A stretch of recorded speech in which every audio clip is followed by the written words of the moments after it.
누가복음 23장은 예수님께서 잡히시고 또 고난당하시던 그 자리에 함께 있었던 각계각층의 다양한 사람들에 대해서 우리에게 보여주고 있습니다. 그들은 모두 동일한 사건을 눈으로 보고 경험했지만 받아들이는 모습은 저마다 다 달랐죠.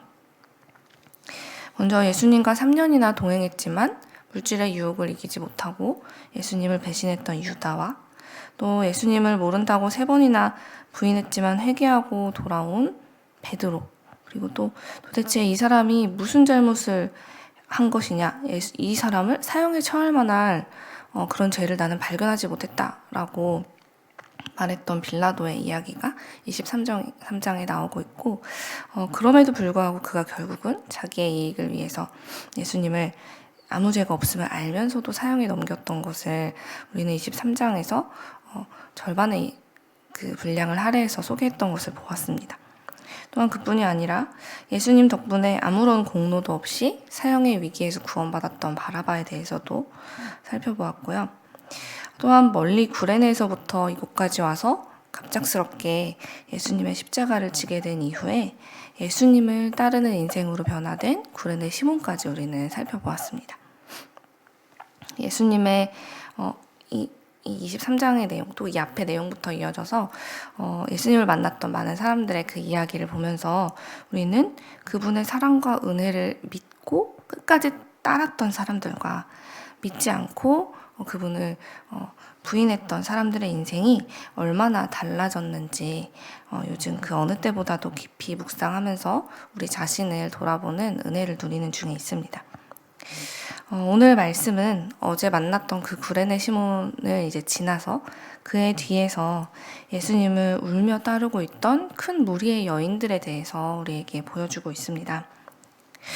이 사람들은 예수님이 부당한 재판에 의해 사형을 선고받으신 사실과 그리고 한눈에 보기에도 너무나 모진 고문으로 인해서 더 이상 십자가조차 질 수 없을 정도로 약해지신 예수님의 모습을 바라보면서 가슴을 치고 통곡하며 그분의 뒤를 따라가고 있었습니다. 그들의 울음소리가 너무 가슴 아프게 들리자 그 소리를 듣던 예수님께서는 자신에게 남아있던 모든 힘을 다해서 그들을 향해 돌아서신 다음에 이런 부탁을 하셨어요. 예루살렘의 딸들아, 나를 위해 울지 말고 너와 너희의 자녀를 위하여 울라. 예수님께서는 이 여인들에게, 이 백성들에게 왜 이런 부탁을 하셨을까요? 상황만 놓고 보면 누가 봐도 곧 있으면 죽음을 맞이해야 되는 예수님을 위해 우는 것이 더 맞지 않습니까? 그런데 왜 예수님은 나를 위해 울지 말고 너희와 너희 자녀를 위해 울라 라고 말씀하셨을까? 생각해보니 첫 번째로 예수님은 본인이 말씀하신 그대로 억울한 죽음을 당하게 된 자기 자신보다 이 땅에 남겨질 이 백성들을 생각할 때 본인의 마음이 더 아프셨기 때문에 이런 말씀을 하셨어요. 예수님의 경험상 이들이 남겨질 이 세상은 어떤 곳입니까? 아무리 찾아도 죄를 발견할 수 없는 그 하나님의 아들이신 이 예수님까지도 이분에게 사형을 선고하는 악한 이들로 가득한 곳이 이 세상이죠. 예수님이 이 땅에 이들과 물리적으로 함께 계시는 이때에도 이 정도였는데 우리 주님이 떠나시고 난 후에는 이 남겨질 그리스도인들에게 또 얼마나 많은 고난이 다가오게 될까. 예수님은 당신의 사랑하는 자녀들이 당하게 될 고통을 생각하니 자기 자신의 고통보다도 더 가슴이 아파서 견딜 수 없으셨던 겁니다. 그래서 이런 의미로 말씀을 꺼내신 것이죠. 나 때문에 울지 말아라. 나는 괜찮아. 나는 오히려 너희들이 겪을 일을 생각하면 내 마음이 미어지는구나. 예수님 이렇게 말씀하신 것이죠. 사랑하는 여러분, 예수님은 그분의 인생을 온통 우리를 사랑하고 우리를 살려내는 일에 온전히 내어주시는 분이었음을 믿는 우리 모두가 되었으면 좋겠습니다. 자신의 안위보다도 언제나 우리의 안위를 먼저 살펴주시고 우리가 슬퍼하고 아파할 때 나보다 더 아파하시는 분이 바로 우리의 예수님이심을 믿는 우리가 되길 간절히 소망합니다. 두 번째로 예수님께서 너희와 너희 자녀를 위해 울라라고 하신 이 말씀에는 예수님이 우리에게 꼭 부탁하고 싶으셨던 우리를 향한 사명이 담겨져 있음을 우리는 발견해야 합니다. 울고 있는 여인들은 자신들의 눈앞에 펼쳐진 이 상황에 온통 시선이 고정되어 있었습니다. 그래서 그들은 계속해서 깊은 슬픔으로 빠져들어갔고, 그래서 그 상황을 넘어서 일하고 계신 우리 하나님을 발견하지 못했어요. 여인들은 그저 예수님께서 이 십자가에 달려 돌아가시게 되면 그들이 꿈꿔왔던 모든 희망은 사라지고 좋은 일들에 대해서 꿈꿀 수 없을 거라며 낙심했습니다.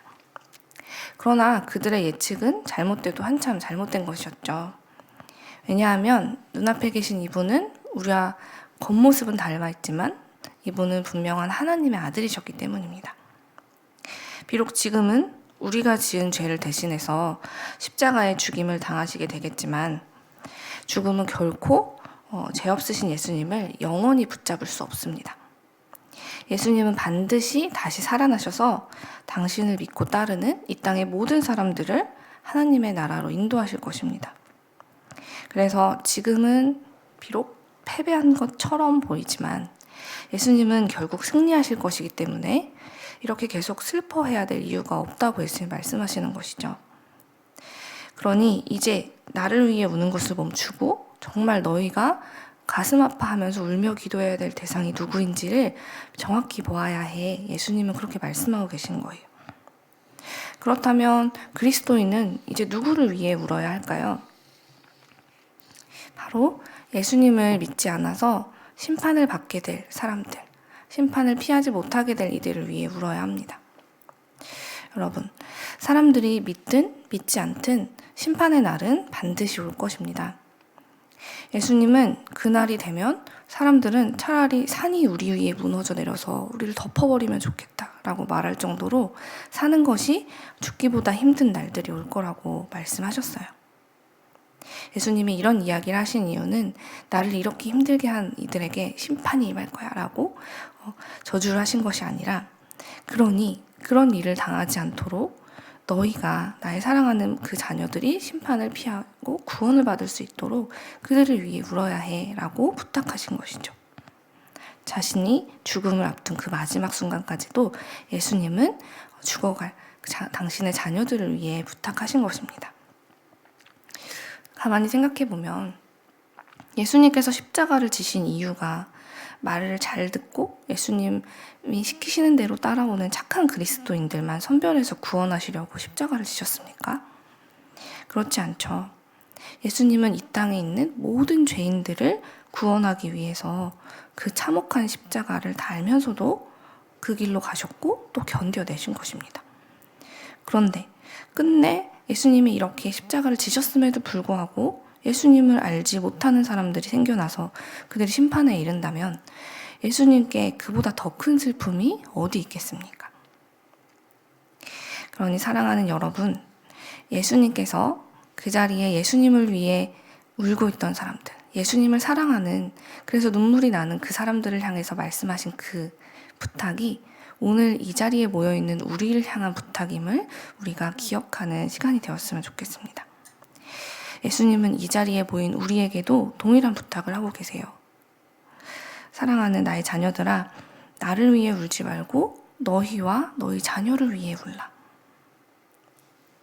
오늘 말씀 앞에서 우리는 정직하게 나에게 질문해 보아야 합니다. 나는 지금까지 누구를 위해 울었는가? 나는 오늘 누구를 위해 애통하고 있는가? 나는 오늘 무엇 때문에 슬퍼하고 있는가 말이죠. 우리의 눈물이 혹시 이 세상에 있는 그 사람들처럼 물질이 부족하거나 내 육체의 결핍 때문에 그곳을 향해 나의 눈물이 흐르고 있다면 이제 우리는 달라져야 합니다. 우리는 나와 내 이웃의 영혼을 위해 눈물을 흘리는 자로 변화되어야 한다는 것이죠. 나와 내 이웃이 영적으로 지독한 결핍 상태에 빠져 있다는 사실에 애통하는 우리가 돼야 합니다. 하나님 앞에서 내가 오늘도 반복해서 지은 그 죄 때문에 눈물 흘리는 우리가 되고, 또 여전히 예수님의 사랑을 거부하며 죄로 가득한 이 세상을 위해서 눈물을 흘리고, 그렇게 그럼에도 오늘도 우리에게 큰 은혜를 베풀어 주시고 나와 함께 해주시는 우리 주님의 사랑에 감격하며 우리는 우리의 눈물을 흘려야 합니다. 예수님은 반드시 다시 오실 것입니다. 그날까지 우리에게는 아직 기회가 주어져 있습니다. 그 기회가 주어진 지금 우리는 나와 내 이웃의 구원을 위해 울며 복음의 씨앗을 뿌리는 하나님의 자녀로 살아가야 할 것입니다. 예수님께서 우리에게 하신 이 부탁을 오늘 우리의 삶 가운데 잊지 않고 기억하면서 우리 나와 내 이웃의 주님 앞에 서는 그날까지 울며 씨를 뿌리는 세상의 빛 이레교회가 되기를 간절히 소망합니다.